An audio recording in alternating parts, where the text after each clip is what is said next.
원래 104세 되신 연세대 명예교수 김형석 교수님께서 몇 년 전 모 일간지에 기고한 기자와 인터뷰한 내용을 다시 보게 됐습니다. 기자가 하는 질문이 모두가 찾는 행복 어떻게 하면 찾을 수 있습니까? 교수님 대답하기를 지금껏 살아보니 알겠더군요. 아무리 행복해지고 싶어도 행복해지기 힘든 사람이 있습니다. 첫째, 정신적 가치를 모르는 사람입니다. 왜냐하면 물질적인 가치가 행복을 가져다 주지 않으니까요. 가령 복권에 당첨된 사람이 있어요. 그 사람이 과연 행복하게 살 수 있을까요? 그렇지 않습니다. 정신적 가치를 모르는 사람이 많은 물건을 가지게 되면 높은 자리에 올라가면 도리어 불행해지고 말더군요. 기자가 돈이나 권력 혹은 명예를 주는 사람도 많습니다. 그들은 거기서 행복을 찾고 있는 것 같은데요. 그러자 하시는 말씀이 솔직히 거기서 행복을 찾기는 어렵습니다. 왜 그럴까요? 거기에는 만족이 없습니다. 돈과 권력, 명예욕은 기본적으로 소유욕입니다. 그건 가지면 가질수록 더 목이 마르고 더 배가 고픕니다. 소유욕에는 절대로 만족이 없어서 항상 허기진 채로 살아갑니다. 행복하려면 꼭 필요한 조건이 하나 있는데 그것은 만족입니다. 그러면 만족을 가지려면 어떻게 해야 합니까? 교수님이 정신적 가치를 아는 사람은 만족을 압니다. 그런 사람들이 행복한 삶을 살더군요. 물론 정신적 가치를 모르는 사람도 명예나 권력이나 재산을 거머쥘 때도 있습니다. 그러나 결국은 행복해지지 않더군요. 기자가 그러면 절대로 행복할 수 없는 사람 두 번째는 누굽니까? 두 번째는 이기주의자입니다. 그들은 절대로 행복할 수가 없습니다.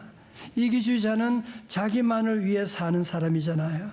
그래서 인격을 못 가집니다. 인격이 뭐예요? 그것은 인간관계에서 오는 가치인데 이기주의자는 인격의 그릇이 작기 때문에 거기에 담을 수 있는 행복도 작을 수밖에 없습니다. 저는 이 인터뷰 글을 제가 보면서 참 많은 것을 생각하게 됐습니다. 정말 우리가 오늘날도 정말 정신적인 가치를 귀하게 여기느냐 아니면 물질적인 가치를 귀하게 여기느냐. 여러분, 우리 예수 믿는 우리 성도들이 믿음 생활하면서 혼란을 겪게 되는 이유 중에 한 가지가 무엇이냐면 그것은 조건적인 세상적인 그런 축복과 그리고 하나님의 무조건적인 은혜를 잘 구별하지 못하면서 오는 것입니다. 적지 않은 성도님들이 믿음 생활하면서도 가지면 가질수록 부족함을 느끼고 더 고픈 그런 세상적인 그런 축복을 계속 사모하는, 추구하는 경우들이 얼마나 많이 있습니까? 여러분, 세상적인 소유욕에는 만족이 없다는 거잖아요. 여러분 주변에 있는 분 보세요. 재물이 많아가지고 거기에 만족하는 사람. 나는 대통령이 돼서 나는 만족한다. 국회의원 돼서 만족한다. 그런 사람 한 사람이라도 본 적이 있으신가요? 거기에는 더 배고픔이 있는 거예요. 거기에는 만족이 없는 것입니다. 여러분, 그래서 오늘 저와 여러분이 신앙생활하고 교회 다니면서도 계속 우리가 이런 세상적인 축복을 계속 추구하고 다닌다면 우린 계속 불만족스러워. 우리가 없어도 불만하지만 또 가진다고 해도 거기 만족할 수가 없고 우리가 가지지 못하면 더 불만하며 살 수밖에 없지 않겠습니까? 그래서 예수님께서 사마리아 여인에게 말씀하셨잖아요. 이 물을 마시는 자마다 다시 목마르려니와. 세상이 주는 물을 마시면 마실수록 더 목마르게 되는 거예요. 사랑하는 성도 여러분, 여러분 지금 마셔도 다시 목마르는 그 물을 찾고 계십니까? 아니면 영원히 목마르지 아니하는 주님 주시는 그 물을 찾고 계십니까? 오늘 본문에 등장하는 사도 바울 보세요. 그는 예수 믿고 세상적으로 복받은 게 뭐가 있어요?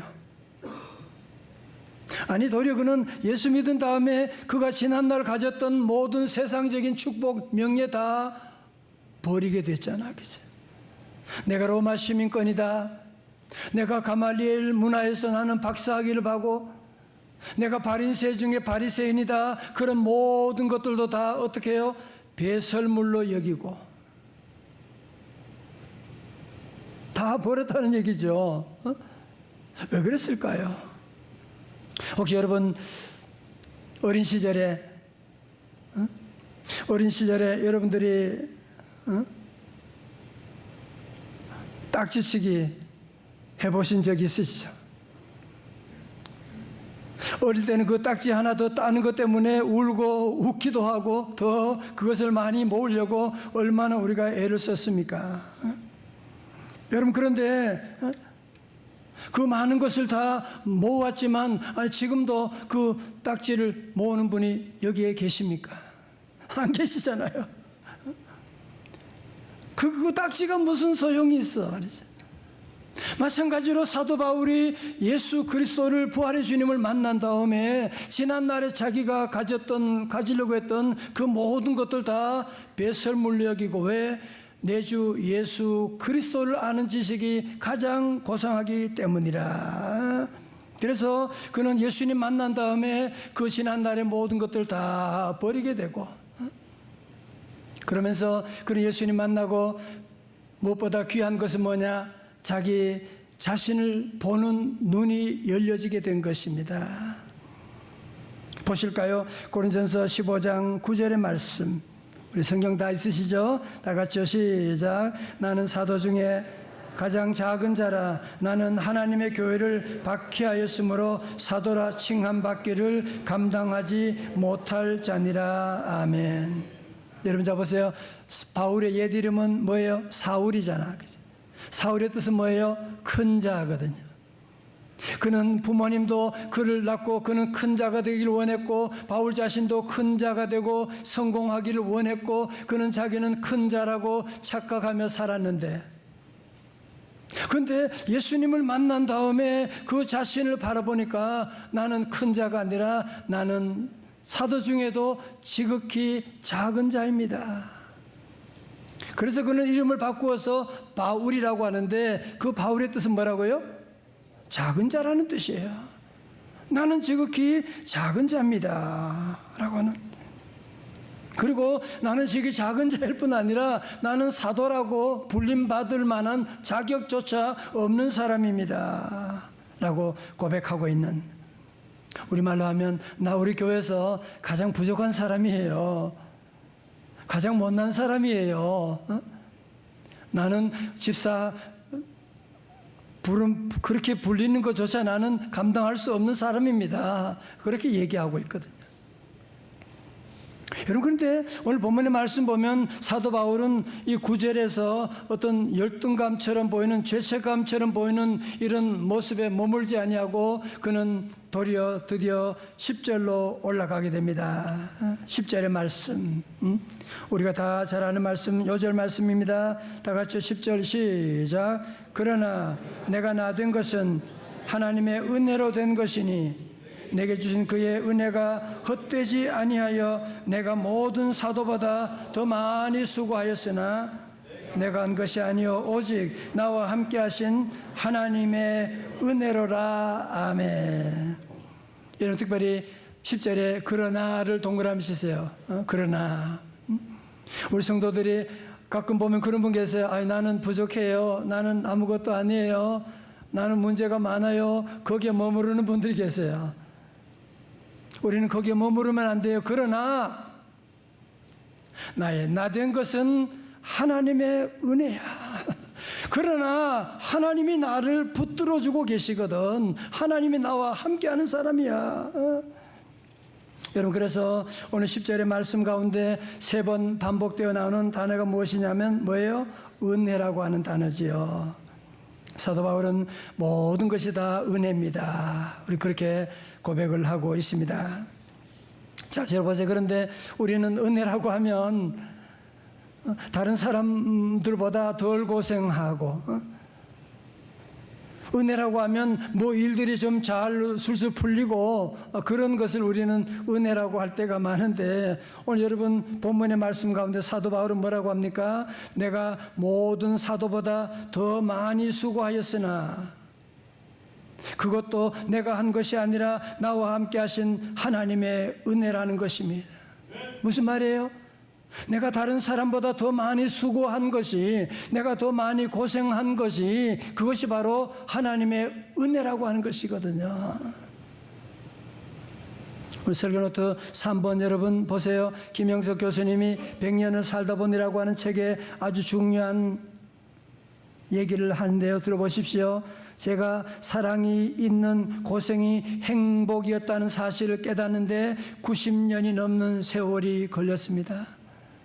그렇게 많은 사랑을 받아오면서도 그 사실을 외면하고 살았습니다. 성도 여러분, 사랑이 있는 고생, 내가 우리 가족을 위해서 사랑이 있는 고생할 때가 많잖아요. 내가 주님의 몸된 교회를 위해서 헌신할 때가 많이 있지 않습니까? 여러분, 그런 그리스도를 위해서 하는, 교회 안에서 하는 그 수고가 행복이라고 하는 사실을 여러분은 알고 계십니까? 우리가 사랑하는 가족들 위해서 수고하는 것들, 우리 아이들 위해서 맛있는 밥을 내주는 것, 가족을 위해 수고하는 것, 여러분 이것이 얼마나 행복한 거예요, 그죠? 얼마나 행복한 것이냐 말이죠. 특별히 주님 몸된 교회에서 장로님으로 안수 집사님, 권사님들, 우리 교회는 참 일이 참 많습니다. 우리 집사님들도, 우리 교사들, 찬양대, 오늘 식당부가 명절에도 식당 준비하고, 카페, 셀리더, 교사들, 어떤 아침 일찍이 나와서 찬양 준비해야 돼요. 새벽에도 나와서 때로는 예배 인도할 때도 있고 기도할 때도 있어요. 여러분, 그러나 내가 다른 사람보다 더 많이 수고하는 것이 내가 아니요 나와 함께 하신 하나님의 은혜인 줄로 믿습니다. 그게 하나님의 은혜라는 겁니다. 내가 더 많이 기도하기도 하고 전도할 때가 있고 더 많이 수고하고, 특별히 명절을 맞이하면 우리 믿는 성도들은 믿지 않는 가족들 앞에 가면 다 을이 되잖아, 그치? 하고 싶은 말 다 할 수가 없어. 예수 믿는다고 하는 그 한 가지 이유 때문에, 집사, 권사란 이유 때문에 우리는 모든 거 다 참아야 돼. 내가 돈을 더 내고 더 많이 수고해야 돼. 여러분, 이것이 바로 내가 더 남보다 수고하는 그것이 바로 하나님의 특별한 은혜라고 하는 사실. 믿으시면 아멘. 전 어릴 때 연을 많이 날려봤거든요. 옛날에 여러분 해보셨을 텐데, 연이 하늘을 막 날아가면서 잘난 체하면서 얼마나 막 날아다닙니까? 여러분, 그렇지만 그 잘난 다니는 연이지만 보이지 않는 줄이 있거든요. 그 줄을 끊어버리게 되면 그 잘난 연이 갑자기 하루아침에 한순간에 그냥 저 밑에 바닥으로 꼬꾸라져 버리고 말게 되거든요. 여러분, 그렇습니다. 우리 마찬가지로 우리의 호흡도, 우리의 건강도, 우리의 믿음도, 우리의 봉사도, 우리의 가정도 하나님의 은혜의 줄이 붙잡아 주니까 지금 오늘 우리가 호흡하는 것이고, 오늘 저도 하나님의 은혜의 줄이 저를 붙잡아 주니까 이 자리에 말씀 전할 수가 있는 것이지, 은혜의 줄이 끊어지게 되면, 여러분, 은혜의 줄이 끊어지게 되면 그렇게 건강한 사람이 한순간에 세상 떠난 일들이 얼마나 많이 있고, 여러분, 은혜의 줄이 끊어지게 되면 여러분이 내가 가족을 위해서 더 많이 봉사하고 싶다, 일하고 싶다 할 수 없는 날이 와요. 은혜의 줄이 끊어지면 주님의 교회 찬양대 할 수 없는 날이 온단 말이지요. 그러므로 우리 성도들은 늘 하나님의 은혜가 없이는 나는 아무것도 할 수가 없습니다. 그래서 우리가 부르는 찬송이 있습니다. 은혜 아니면 살아갈 수가 없네. 다 같이요. 호흡마저도 다 주의 것이니 세상 평안과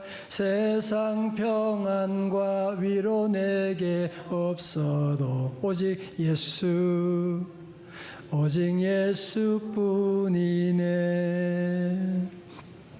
우리가 은혜라고 하는 말을 참 많이 쓰죠. 그죠? 은혜가 어떻게 보면 참 흔한 것처럼 보이지만 이 은혜는 아무나에게 주어지는 것은 아닙니다.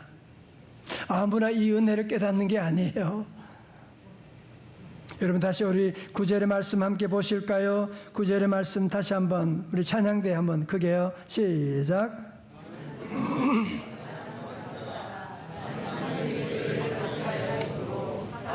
칭함받기를 감당하지 못할 자니라. 아멘. 여러분 사도 보세요. 사도 바울은 대사도지 않습니까? 그죠? 나는 1등 사도입니다. 나는 세계 선교 여행을 3번에 걸쳐서 한 사람입니다. 나는 예수님은 성경 한 권도 못 쓰는데 나는 13권을 쓴 사람이에요. 나는 저 삼층천에서 신비로운 세계를 경험한 사람입니다. 그렇게 말한다고 해서 틀린 거 아니거든요. 틀린 거 아니거든요. 그런데 사도 바울이 뭐라 그래요? 나는 사도들 중에 가장 작은 자입니다.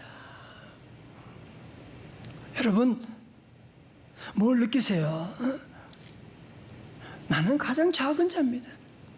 물이 저 높은 곳에서 낮은 곳으로 흘러가는 것처럼 하나님의 은혜는 저 높은 곳에서 낮은 곳으로 겸손한 자에게 하나님의 그 은혜가 흘러나가게 되는 것이거든요. 그래서 야고보서 4장 6절에 말씀합니다.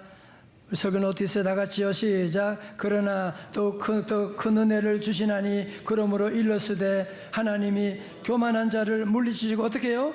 겸손한 자에게 은혜를 주신다 하였느니라. 아멘.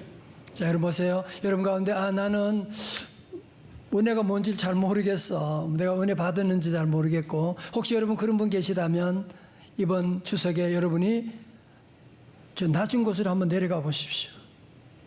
어려운 사람들, 환자들, 양로원, 고아원 이런 데 한번 여러분이 가보시게 되면 그곳에 주님이 계신 것을 보게 되고, 여러분 집에서 맛있는 것 혼자 배 터지게 먹을 때 오는 그 기쁨과는 비교할 수 없는, 내가 맛있는 것을 형제 자매들에게 고통당하는 먹지 못하는 사람에게 나누어 줄 때 오는 그 기쁨, 그 은혜라고 하는 것은 이루 말로 다 할 수 없는 은혜를 경험하게 될 것입니다. 은혜 받지 않은 사람 없잖아요. 그러나 은혜를 쉽게 쏟아버리는데 그 이유가 무엇이냐면 은혜를 나 혼자 가지고 있기 때문에 그래요. 이번 추석에 여러분들이 이 은혜를 지키기 위해서는 은혜를 수평적으로 유통을 해보십시오. 이 받은 은혜를 형제 자매들과 나누어 주면 여러분 거기에 얼마나 놀라운 은혜를 여러분이 경험하게 되고 나눌 수가 있는데, 두 가지 수익적인 하나님의 은혜를 받고 수평적으로 하나님 은혜를 나누는 복된 명절 다 되시기를 주님의 이름으로 축원합니다. 우리가 잘 아는 찬송 중에 하나님의 은혜라고 하는 찬송 있죠. 나를 지으신 이가 하나님. 이 찬송은 조은나 씨가 가사를 썼고 신상우 씨가 곡을 붙인 찬양입니다. 제가 우연히 이 곡을 만드신 작곡가 신상우 씨의 간증 동영상을 보았는데, 이 신상우 씨가 부모님 따라서 캐나다로 이민을 갔어요. 이민 가긴 갔는데 가서 할 일도 별로 없고 뭐 생활이 너무 단조롭고 여러 가지 내가 할 수 있는 일이 아무것도 없구나라는 생각하면서 늘 좌절감에 빠져 있고 방황하는 시간이 많았어요.